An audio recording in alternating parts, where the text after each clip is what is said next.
ಯಾಕಂತಂದ್ರೆ ರಾಜ್ಯ ಸರ್ಕಾರ ಸ್ಟೇಟ್ ಜಿಎಸ್ಟಿಯನ್ನ ಲಾಗು ಮಾಡ್ತಾ ಇದೆ ಬೀದಿ ಬದಿ ವ್ಯಾಪಾರಿಗಳು ಮತ್ತು ಸಣ್ಣ ವರ್ತಕರ ಮೇಲೆ. ಅದನ್ನ ಆಲ್ ಆಫ್ ಅ ಸಡನ್ ಮಾಡ್ತಾ ಇದೆ. ಕಳೆದ 3 ವರ್ಷಗಳಿಗೂ ಕೂಡ ಅನ್ವಯವಾಗುವಂತೆ ಇದನ್ನ ರಾಜ್ಯ ಸರ್ಕಾರ ಕೊಡ್ತಾ ಇರತಕ್ಕಂತ ನೋಟಿಸು. ಬೆಂಗಳೂರಿನಿಂದ ವಸಂತ್ ಶೆಟ್ಟಿ ಅಂತ ಕರೆ ಮಾಡಿದ್ದಾರೆ. ನಮಸ್ಕಾರ ವಸಂತ್ ಶೆಟ್ರೆ, ಏನು ಹೇಳೋಕೆ ಬಯಸ್ತೀರಿ? ನೀವೇನು ಉದ್ಯೋಗ ಮಾಡ್ತೀರಿ? ಅಲ್ಲ ಮೇಡಮ್, ನಾವು ಬೇಕರಿ ಮಾಡ್ಕೊಂಡಿದ್ದೀವಿ. ನೋಡಿ, ನಮ್ಗೆ ಬರ್ಲಿಲ್ಲ, ನಮ್ಮ ಫ್ರೆಂಡಿಗೆ ಬಂದಿದೆ, ಒಂದು ನೋಟಿಸ್ ಬಂದಿದೆ GST ಬಗ್ಗೆ. ಅವರಿಗೆ 40 ಲಕ್ಷ ಮೇಲೆ ಟ್ರಾನ್ಸಾಕ್ಷನ್ಸ್ ಆಗಿದೆ ಅಂತ ಹೇಳಿ ನೋಟಿಸ್ ಬಂದಿದೆ. ಅದು ಇವಾಗ ಕಟ್ಟಬೇಕಾ ಬೇಡವಾ ಅನ್ನುವಂತ ಗೊಂದಲದಲ್ಲಿ ಅವರಿದ್ದಾರೆ. ಪಾಪ ಅವ್ರು ತುಂಬಾ ಬಡವರು. ಅವರು ಏನ್ ಹೇಳ್ತಾ ಇದಾರೆ ಅಂತ ಹೇಳಿದ್ರೆ, ನಮ್ಗೆ ನೋಡಿ ಈ ವ್ಯಾಪಾರ ಮಾಡಿ ನಾವು ಜೀವನ ಸಾಗಿಸೋದೇ ಕಷ್ಟ ಇದೆ. ಅಂತದ್ರಲ್ಲಿ ನನ್ಗೆ 22 ಲಕ್ಷ ರೂಪಾಯಿ ಕಟ್ಟಿ ಅಂತ ಬಂದೆ. ನಾನು ಎಲ್ಲಿಂದ ಕಟ್ಲಿ? ನಾನೀಗ ಸುಸೈಡ್ ಮಾಡ್ಕೊಳ್ಳೋದೇ ಇವ್ರೆಂತ ಗೊತ್ತಾ ವಸಂತ್ ಶೆಟ್ಟಿ ಅವರೇ, ಇವ್ರೆಂತ ಗೊತ್ತಾ, ಇವರು ಆದಾಯದ ಮೇಲೆ ಹಾಕಿರೋ ಟ್ಯಾಕ್ಸ್ ಅಲ್ಲ ಅದು.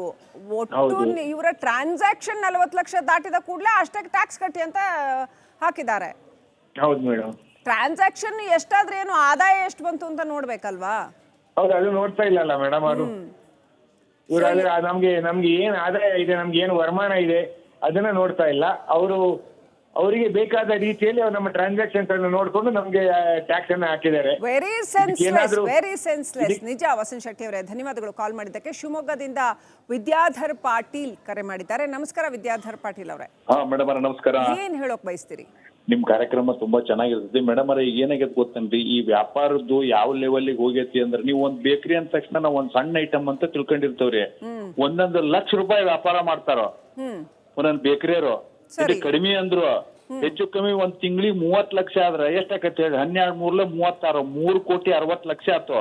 ವಿದ್ಯಾಧರ್ ಪಾಟೀಲ್ ಅವರೇ, ನಾನು ಹೇಳ್ತಾ ಇರೋದು ಈಗ ಏನಾಗೈತೆ ಗೊತ್ತೇನ್ರಿ ಮೇಡಮ್ ಅವ್ರ, ಒಂದ್ ನಿಮಿಷ ಹಂಗನ ಹೇಳೋದೊಂಚೂರು ಕೇಳ್ರಿ. ಈಗ ಈ ತರದ ಬೇಕಾದಷ್ಟು ಅವನ್ನೆಲ್ಲಾ ಕನೆಕ್ಟ್ ಮಾಡ್ಕೊಂಡ್ರೆ ಬೇಕಾದಷ್ಟು ಆಗ್ತೈತಿ. ವ್ಯಾಪಾರ ಎಲ್ಲಾ ಪೂರ್ತಿ ನಂಬರ್ 2 ನಡೀತಾ ಇರೋದು ಮೇಡಮ್ ಅವ್ರ.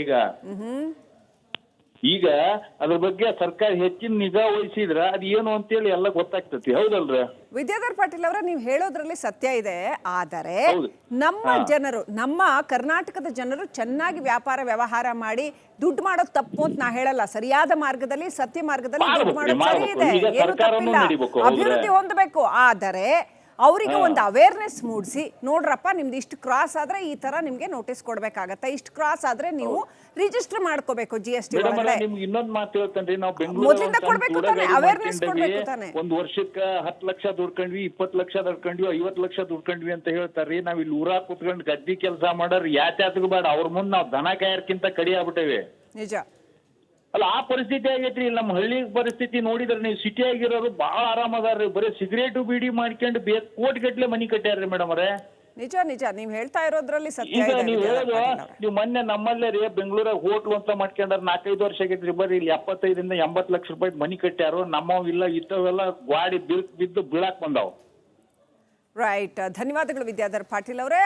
ಅವ್ರ ಕಷ್ಟ ಹೇಳ್ತಾ ಇದ್ದಾರೆ. ಇದು ಒಂದು ಆಯಾಮ ಇರ್ತಕ್ಕಂಥದ್ದು. ಕಮಲಾಕರ್ ಅಂತ ರೈಟ್, ವಿಜಯಪುರದಿಂದ ಕರೆ ಇದೆ. ನಮಸ್ಕಾರ ಕಮಲಾಕರ್ ಅವರೇ, ಏನ್ ಹೇಳಕ್ ಬಯಸ್ತೀರಿ? ನಮಸ್ತೆ.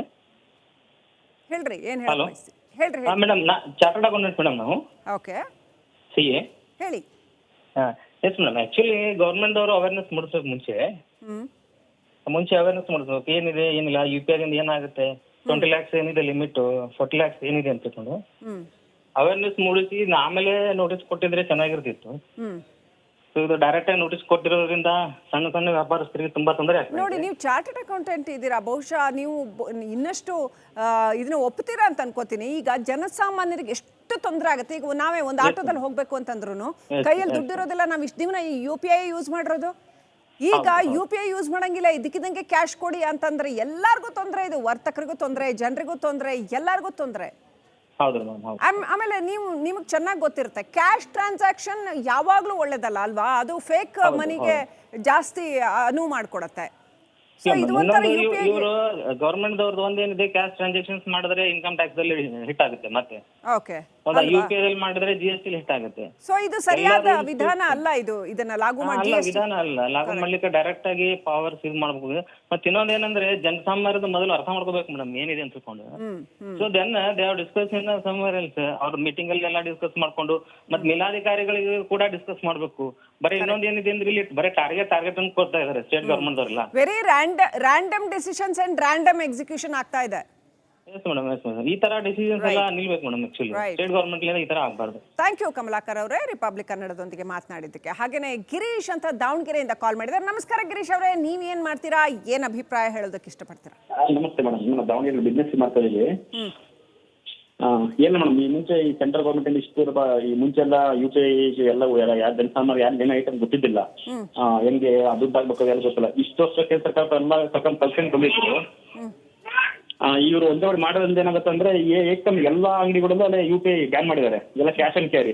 ಇಷ್ಟು ದಿನ ಏನ್ ಸಮಸ್ಯೆ ಇದ್ದಲ್ಲ, ದುಡ್ಡಿನ ಸಮಸ್ಯೆ ಇದ್ದ ಕೊಡಕ್ಕೆ ಹಾಕಿದ್ದಿಲ್ಲ. ಈಗ ಇವ್ರು ಮಾಡೋದ್ರಿಂದ UPI-ನೇ ಯಾರು ಬಳಸ್ತಾ ಇಲ್ಲ, ಹಂಗಾಗ್ಬಿಟ್ಟಿದೆ.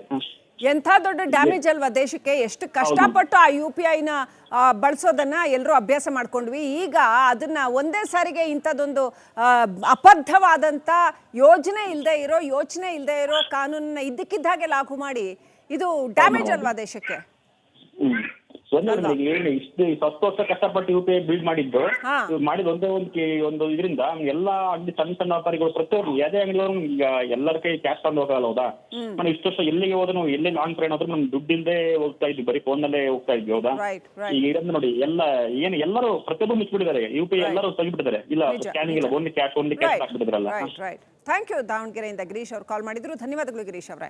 ಹಾಗೆ ಹಾಸನದಿಂದ ಮುರುಗೇಂದ್ರ ಕಾಲ್ ಮಾಡಿದ್ದಾರೆ. ನಮಸ್ಕಾರ ಮುರುಗೇಂದ್ರ ಅವರೇ, ನೀವ್ ಏನ್ ಮಾಡ್ತೀರಾ, ಏನ್ ಹೇಳೋದಕ್ಕೆ ಬಯಸ್ತೀರಾ? ನಮಸ್ಕಾರ ಮೇಡಮ್, ನಾವು ಅರಸೀಕೆರೆಯಿಂದ ಮಾತಾಡ್ತಾ ಇದ್ದೀನಿ. ಓಕೆ, ಅರಸೀಕೆರೆಯಿಂದ ಹೇಳಿ. ಏನಿಲ್ಲ, ಇದನ್ನ ಯಾರು ವ್ಯವಹಾರ ಏನ್ ಮಾಡ್ತಾ ಇದಾರೆ ಅವ್ರು ಫಸ್ಟ್ ತಿಳ್ಕೋಬೇಕು. ಏನ್ ನಾವು ವ್ಯವಹಾರ ಮಾಡ್ತಾ ಇದೀವಿ, ದಿನಕ್ಕೆ ಎಷ್ಟು ವ್ಯವಹಾರ ಆಗ್ತಾ ಇದೆ ಏನು ಅಂತ ತಿಳ್ಕೊಳ್ದೇನೆ ಅವ್ರ ವ್ಯವಹಾರ ಇಷ್ಟೊಂದು ಮಾಡಿದ್ದಾರೆ ಅಂದ್ರೆ, ಅವ್ರು ಕೊಟ್ಟಿರೋದು ಏನು ಅಂದ್ರೆ 40 ಲಕ್ಷ ರೂಪಾಯಿ ಮೇಲೆ ಟರ್ನ್ ಓವರ್ ಆದವ್ರಿಗೆ ಮಾತ್ರ ಕೊಟ್ಟಿದ್ದಾರೆ. ಯಾರಿಗೂ ಲಾಭದ ಮೇಲಲ್ಲ ನೋಡಿ, ಟ್ಯಾಕ್ಸ್ ಯಾರಾದ್ರೂ ಟರ್ನ್ ಓವರ್ ಮೇಲೆ ಟ್ಯಾಕ್ಸ್ ಕಟ್ತಾರ, ಲಾಭದ ಮೇಲೆ ಕಟ್ಟಬೇಕು. ಟ್ಯಾಕ್ಸ್ ಅಂತಂದ್ರೆ ಟ್ಯಾಕ್ಸ್ ಕಟ್ಟೋದಕ್ಕೆ ಅವರು ಇದು ಮಾಡಿಲ್ಲ. ನೀವು 40 ಲಕ್ಷ ರೂಪಾಯಿ ಟರ್ನ್ ಓವರ್ ಮಾಡಿದಿರಲ್ಲ, ಅದರ ಬಗ್ಗೆ ಏನು ಮಾಡಿದಿರಿ ಅನ್ನೋದ್ರ ಬಗ್ಗೆ ಅವರು ಇದು ಮಾಡಿದ್ದಾರೆ. ಸಣ್ಣ ಸಣ್ಣ ಪೆಟ್ಟಿ ಕ್ಯಾಶ್ ಅಲ್ಲಿ ಟರ್ನ್ ಓವರ್ಸ್ ಆಗಿದ್ರೆ ಅದಕ್ಕೆ ಎಲ್ಲದಕ್ಕೂ ಎಲ್ಲಿಂದ ರೆಕಾರ್ಡ್ಸ್ ತರ್ತಾರೆ ಹೇಳಿ ಕೇಳಿ. ಸಣ್ಣ ವರ್ತಕರು ಅವರು ರೆಕಾರ್ಡ್ಸ್ ಇಡಬೇಕು ಅನ್ನೋದನ್ನ ಮೊದಲು ಅವ್ರಿಗೆ ತಿಳಿಸ್ಕೊಡ್ಬೇಕಲ್ವಾ. 3 ವರ್ಷದ ಹಿಂದಿಂದ ಈಗ ಟ್ಯಾಕ್ಸ್ ಹಾಕ್ಬಿಟ್ರೆ 3 ವರ್ಷದ ಹಿಂದಿಂದ ಅವ್ರಿಗೆ ತಿಳಿಸ್ಕೊಡ್ಬೇಕಾಗಿತ್ತು. ನೀವು ರೆಕಾರ್ಡ್ಸ್ ಮೇಂಟೈನ್ ಮಾಡಬೇಕು, ಇದು ವ್ಯವಸ್ಥೆ ಹೀಗಿರ್ತಕ್ಕಂಥದ್ದು ಅಂತ ಅವ್ರಿಗೆ ತಿಳಿಸ್ಬೇಕಾಗಿತ್ತು. ಎನಿವೆ, ಧನ್ಯವಾದಗಳು ಮುರುಗೇಂದ್ರ ಅವರೇ ಕಾಲ್ ಮಾಡಿದ್ದಕ್ಕೆ.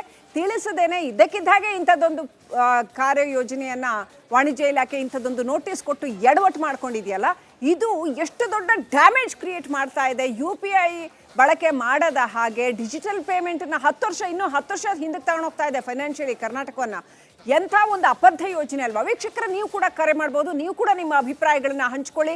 ಎಲ್ಲ ಮಿನಿಸ್ಟರ್ಸ್ ನೋಡ್ತಿರ್ತಾರೆ, ರಾಜಕಾರಣಿಗಳು ನೋಡ್ತಿರ್ತಾರೆ. ಇದು ಖಂಡಿತವಾಗ್ಲೂ ಮುಖ್ಯಮಂತ್ರಿಗಳ ಬಳಿಗೂ ತಲುಪುತ್ತೆ. ನೀವು ಕೂಡ ರಿಪಬ್ಲಿಕ್ ಕನ್ನಡಕ್ಕೆ ಕರೆ ಮಾಡಿ ನಿಮ್ಮ ಅಭಿಪ್ರಾಯವನ್ನು ಹಂಚ್ಕೊಳ್ಬೋದು.